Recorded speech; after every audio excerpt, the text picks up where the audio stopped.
guys, welcome back to the Book Haven with Rachel and Raven. I'm Rachel. This is Raven. Hi. Yay! Thanks for joining us. Grab something yummy to drink and let's get started. So Yay. Today we're going to talk about, because it's the month of love, we thought we would have an episode on some of our favorite love stories. So, do you want to go first? So to kick us off, I'm going to talk. Okay, this is not the whole book of Sense and Sensibility, so it's 4 novels in one book. But this is where my Sense and Sensibility book lives in here. This is the one that you can get with just the one. So you can kind of see, and like you can kind of see here, it's not a gigantic book. Did a really good friend give you that book? Did you give me this book? I know I gave you a book with a bunch of the stories in it. You gave me the Lady Susan. Oh, I thought I gave you one with a whole bunch. Which I read. Okay. Yeah, it was actually you gave me the incomplete novels of Jane Austen. Oh, there we go. And actually it's across the room right now. Bunch of I can stuff. see it. Okay, not to get sidetracked. Back to Sense and Sensibility. And anyway, so we are actually doing like a little book club on Instagram, reading through Sense and Sensibility. We would love for you to join us. It's not too late. This week we're supposed to read. No, it's never too late. We're reading chapters 1 through 10. And then on Fridays, we're going to jump on and do an Instagram live and just kind of recap the chapters that we read that week. And it should be a lot of fun. We would love for you guys to join us. And just make that live a little bit more exciting. We're excited, like we are, but y'all would make it a lot more exciting. And it's one of my favorite Jane Austen books and one of my very favorite movies. So I'm not a movie buff, but I love the Sense and Sensibility movie. So full disclosure going in, because I feel like the roles are reversed from Great Expectations. You had never read that. That's one of my favorites. Whatever. I have never read or watched this movie. I started to watch it. I know. I started to watch it a long time ago and I thought, you know what? No, I just want to read the book first. So I stopped. But I'm going in blind. So well, I mean, it's Jane Austen. So you do kind of know what you're getting. You do. It's so sweet. I love it. And in the movie, I love all of the actors who play the daughters in the movie, in the book. So yeah, it's a fun one. And it was one of the only movies growing up. So I don't know. I think we've talked about this, but I lived in like a bubble and it was one of the only movies that we like really owned because we didn't have a TV. We had a TV, but not like connected to anything. Yeah. And so, my sisters and I watched that movie over and over and over again. And I can quote the whole movie while we're watching it. My kids, they don't appreciate it as much as I do, but that's okay. I didn't know that you were so passionate about the movie. Like I knew it was a movie that you actually watched, but I didn't realize it was like a love movie. Okay, so while I am very passionate about that movie and I love that movie, can I talk for just 5 seconds about a movie that I'm not passionate about? Go ahead. I have read, and we're going to talk, on my list, Jane Eyre is on my list. Obviously, I love that. I like the redemption of that story, that love story. It's a little distorted as you're going through it if you're reading it. Yeah. But it circles back, and it does come to, feel like a good point. So, the movie, 2011, Jane Eyre, a big fat thumbs down from me. Have you seen it? No. Don't watch it. It's a big fat waste of time. I'm trying to think who is in that one. Oh, I couldn't tell you actors. Yeah. But I don't think it's like anybody. It's not that it's poor acting or anything like that. It's just they miss so much of the story. Like the whole line with Helen. I'm like, how do you leave so much of that story out? She was so like impactful to Jane's life, and that made me really mad. So Yeah. I just watched that last night with my husband, and it was an exciting time because I was pausing, and he was like, "Wait, what? That wasn't real?" Also, he all this time has believed that he thought the story was like a true story. And I'm like, no, it's not a true story. Like, he didn't know anything about he didn't know the story or anything, but he's like, so who is Jane? And like, anyways, basically like, that's so who funny. is she in real life? I'm like, she's really nobody. Yeah. But anyways, so don't watch that movie if you just need a plug from me on a movie not to watch. I feel like don't watch the BBC series either, because that is just terrible acting. It's like very verbatim to the book, but the acting is cringe. Okay? Yeah. It's cringe. Yeah. So, okay, where do we want to go from there? Well, you could talk about Jane Eyre book. Okay, so I know that if you know anything about the book, I mean, I don't want to give too much away, but there is like I don't know how you would say it, like just a very dysfunctional relationship in the book at a point in the book. It does circle back. And I think what Jane learns, not what she learns, but I think it's just part of who she is, of where she stands on things. And she stands by her convictions, even at like just this really high cost for herself. In the end, I feel like redemption is things are resolved in a good way, but she's just very selfless and gives of herself, and that's what I love about that story. Yeah. Would you say anything, because you've read it too? Yeah. I do. So this is the one that my son Wyatt just does not like. He had to read it for school. I'm going to be interested. My daughter's going to read it next year, so we'll see how that goes. I'm wondering if it's like a boy and girl thing, but I do think, to cut out the friendship that she has with Helen and kind of that, I think it's a beautiful story because, and I'm not going to remember the technical word, but it's the story where you watch them grow up. Yeah. There's a technical name to it, and I can't think of it, but I think to watch her grow too, like she always has this conviction of doing the right thing and trying to make the best decisions. But you kind of watch her grow into the confidence of that. Yeah. Too. Yeah. The other thing that they left out in the movie that really bothered me is the whole aunt, her aunt part of the story, and how she goes back to her. They completely left out the part of how I mean, they left in the forgiveness, but they left out how Jane gave of herself to the very end in that situation. Yeah. Very selflessly. And that really bothered me too. And just how they portrayed the love story. It's Hollywood. Obviously, right. There were so many times things were happening. I was like, that did not happen. Because also, I'm not reading trash over here. Like, they're making it look like trash. Right. It's not trash. It's beautiful. And anyways, but yeah, that they left out big things like that, which I feel like is the theme of the book. Yeah. And they took the love story and made it this. Like the whole book was about that. Yeah. Yeah. Like the whole thing was between these two people, and that's not really true. There were a lot of people that she encountered along the way, and how she dealt with these people. Yeah. And so there is a love story in it, but it is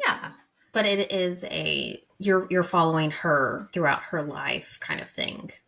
Yeah. Yeah, I wouldn't even classify it as a romance novel per se, as much as it is about true love is sacrifice. And I think that's, there is a love story in it.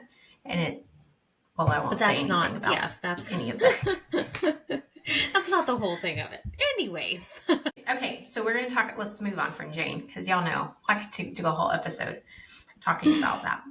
One day we will allow it. Maybe we should do like a comparison of the movie versus the book. A deep That would be dive. fun. Deep dive. Yeah, deep dive. Okay. So in the same vein of like classical novels, my favorite Jane Austen is Emma. I know we've talked about it before, I think on here. This is my fancy copy that my friend did give me. I really I enjoy that story so much. I love that more than the other ones that I've read so far. And I have to be honest, I haven't read that many Jane Austen. I just enjoy the comedy aspect of that book. Austen does a really good job writing funny side characters. Oh yeah. That are purely for comedic relief, but I just really liked Emma. I don't know, and I was thinking about this the other day. I don't know if I like Emma because I grew up on Clueless, which for those that still don't know, Clueless is a modern retelling of Emma. But I didn't know that Clueless had anything to do with Emma. So I was reading Emma and I was like, this is so familiar. Like trying to figure it out, and then it finally I put the pieces together that Clueless was based on Emma. And so, that's funny. anyways, I don't know if that's what it is that I had just like that story is embedded in my brain. So I automatically liked it, but I love the dad. I really, Mr. Knightley. I love the kind of back and forth that they have with each other. I love that it takes her a while to kind of realize her feelings for him. And he's steady and true and kind of waiting to see if she's going to come around to it. I love that he looks out for her like a friend, even when that's really all they are. But he's a good friend to her. I just really love that story. That's so sweet. I liked it. We read it. Didn't we read it in the month of February when the new movie was coming out? Maybe. So we have done this as a book club with other people.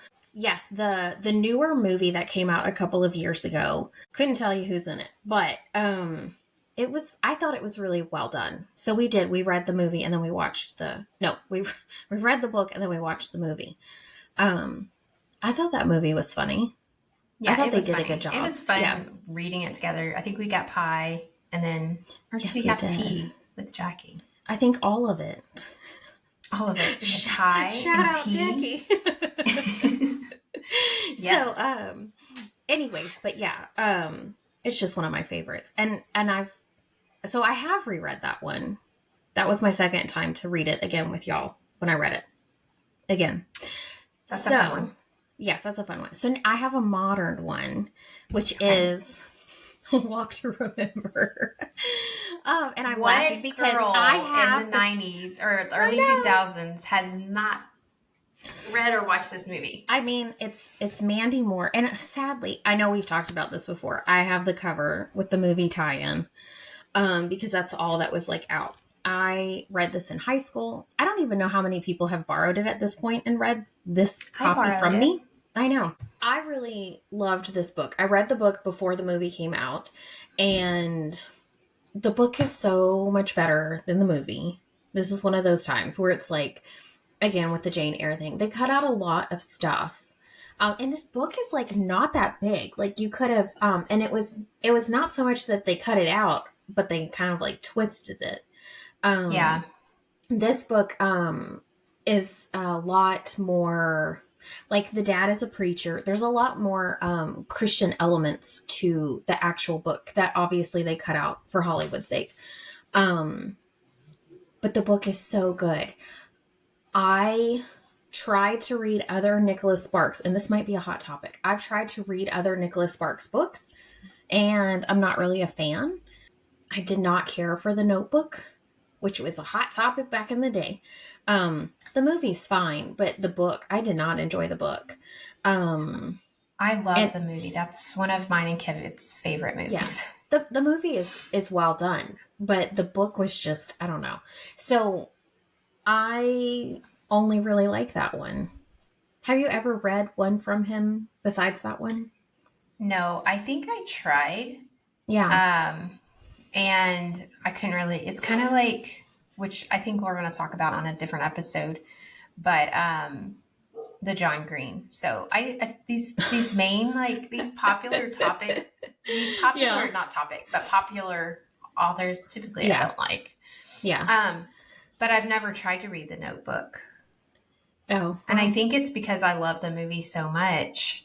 Yeah. That I don't just want let the it book to just ruin let it be a movie. Yeah. It's not that so I know. opposite for me to say. It's not that the book is necessarily like trash. I really, really love A Walk to Remember. There are they're high school sweethearts. I don't want to say anything more than that, but I could relate a lot to their kind of love story. So I married my high school sweetheart, and I read it in high school when we were dating. And anyways, there's a lot of emotional attachment to that book. I don't know if it's such a great book. It's our emotional support book. And I've never gone back to reread it. I'm honestly scared to go back and reread it because, like, what if it's not as good as it is in my head? But that's the connection with that one. So I'll go to the next one because this is the last physical book I have. So this one is called An Echo in the Darkness. And shout out to Jackie again because I'm pretty sure she gave me these books. This is a series by Francine Rivers. The series is called The Mark of the Lion. This is the second book in the series. And I will tell you why you should just read this book. I don't know that we've gone into the Francine Rivers waters on the podcast, but we have had a lot of passionate discussion, just the two of us, about Francine Rivers and her. There are strong feelings. Yes, her books. So if it sounds familiar, it's because she wrote Redeeming Love, which was really, really big. How long has that been? A couple of years ago now. They had the movie come out.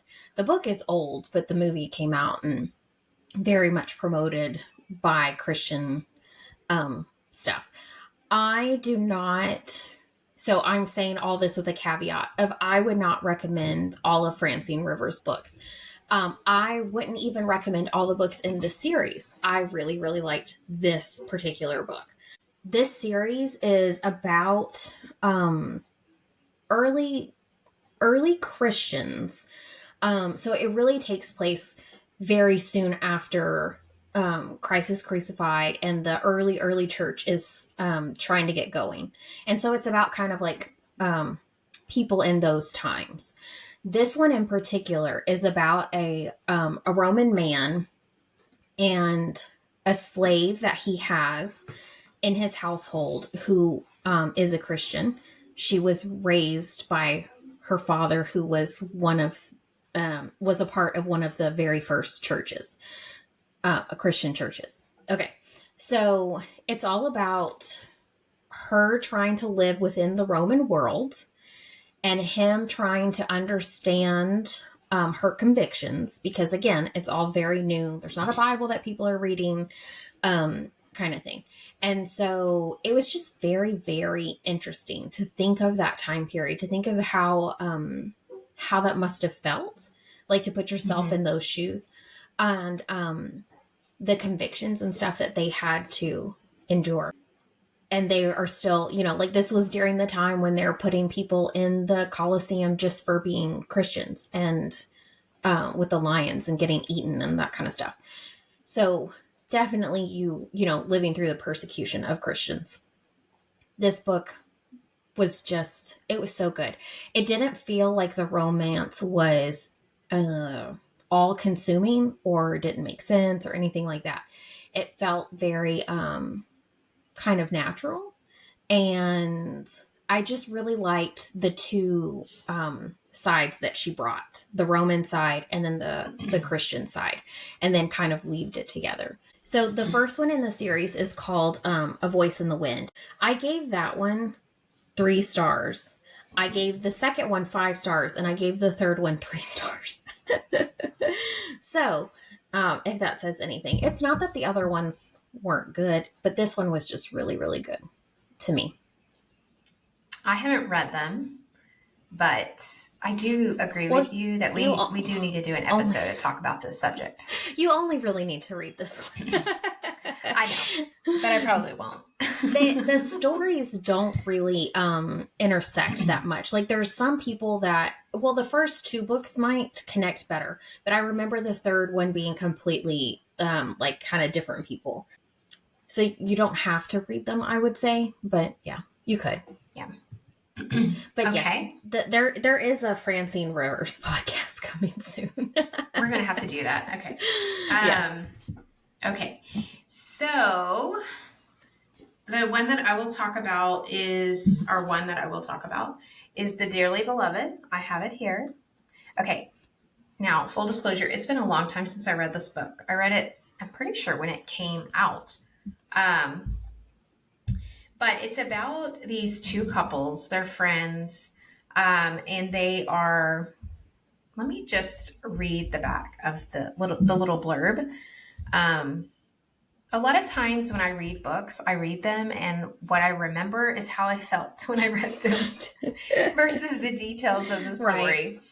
Okay, so Charles and Lily, James and Nan, they meet in Greenwich Village in 1963 when Charles and James are jointly hired to steward the historic Third Presbyterian Church through tumultuous times. Their personal differences, however, threaten to tear them apart.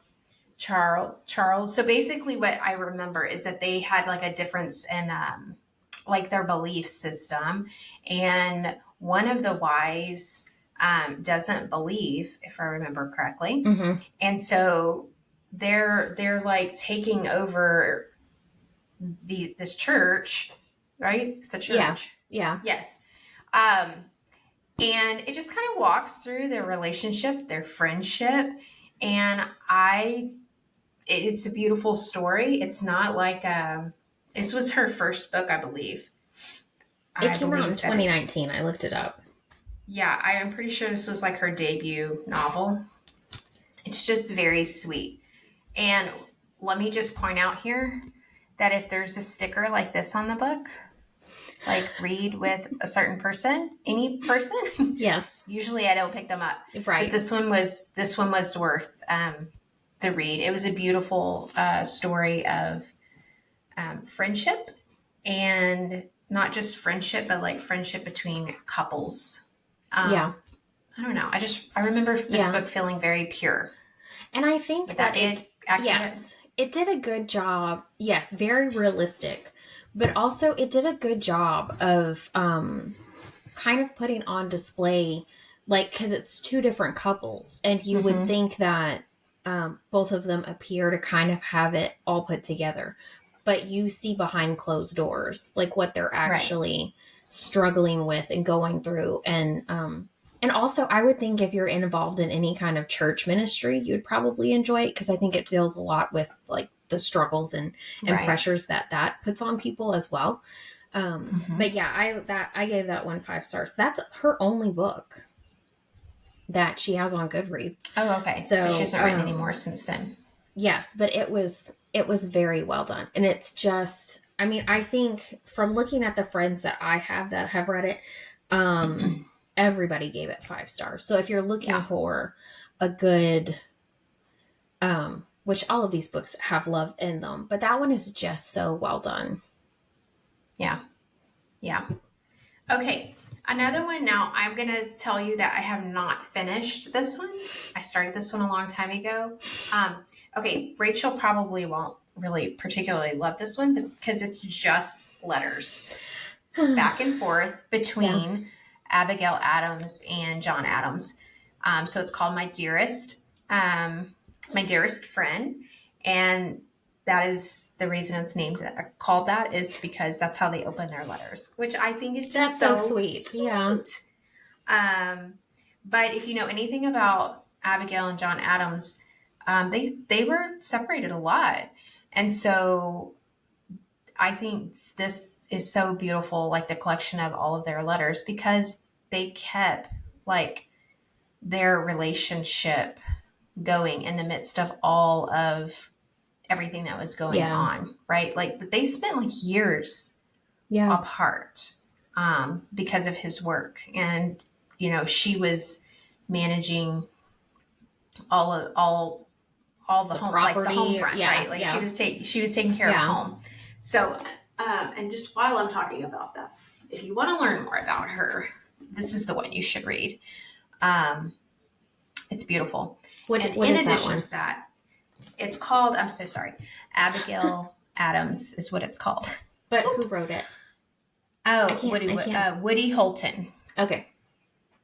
And then when you want to go into a deep dive on this, you can watch the HBO series of John Adams. I have heard that was so good. Yes, I hear that from everybody. But don't start on the last episode like I did, because like with my kids, Kevin and I watched it. No, it was an accident. Like we just flipped it on thinking we were on the first episode, and we weren't, and they were performing a very specific surgery. Ew. And so that was like not the great opening that I really wanted for my kids. Now they won't watch it at all. If anybody's seen it, you know what I'm talking about. Okay. The next one is called The Nightingale. Okay. Yes. By Kristen Hanna. So, okay, this is a love story, but I think it's a love between sisters. Okay. Is where I would go with that. Family. Now, let me just say that part of me, this book makes me a little angry because they didn't give credit to the true Nightingale historically, and that bugs me. But this is a historical fiction, and this one wrecked me so much the first time I read it. Yeah. But then when I found out the inaccuracies, like when they didn't like give credit to that actual Nightingale, that made me really upset, because it was a rough time, people. It was rough. I was messed up for days. Okay. But I will also say that was when I first started like diving back into reading a lot. Yeah. And I thought this was just the best thing on the planet, this book. Yes. I talk about it all the time. And it is good. It's good. But I'm not knocking it. I know a lot of people that really love it. But the thing that I remember, and there is a love story between like a man and a woman in here. But I remember the love of the sisters. Yeah. And that's what broke me. So I'm not getting emotional over here, but it's a good one. Yeah. It's a good one. So the last one I'm going to talk about is Whose Waves These Are by Amanda Dykes. I think that's how you say her last name. Dykes. I think we've talked about this one before because this is one that we don't agree on. I really like this book. If you are looking for a Hallmarky, which is not normally what I like, I know, but I liked this story. I don't know. It's okay. It's okay if you like it. So this is a historical fiction, dual timeline, World War II, but it follows these people in a coastal Maine town. So you never really go with the people that are going off to World War II. It's mainly about the people that are left behind during World War II. And then you have flashing forward to the people that were affected by what happened during World War II situation. I just thought it was so sweet. I wouldn't call it cliche. I would definitely call it more Hallmarky, of like everything kind of has a happy ending. Is it a little out there and unbelievable? Probably. But if you're looking for a feel good, listen, if you're looking for a feel good, sometimes we need just a feel good book. Okay. So look, if this is your thing, it's okay. That's okay. Own it. There's judgment on one side of the screen, but not the other. You can enjoy it with me, and we won't say anything. She has a couple of other books that I have liked. It's they're just kind of fun. Like you just like don't take it too seriously, kind of thing. Yeah, and there might be a season in my life that I like them. It's just not now. All right, guys. If you made it this far, you get a gold star and you deserve another cup of tea. Yes. We are so glad you joined us today. If you made it this far, would you please give us a review or a thumbs up or subscribe to our little podcast and play it on all your devices like some of our people do? It's really, really special. So we will catch you guys on the next episode. Yeah.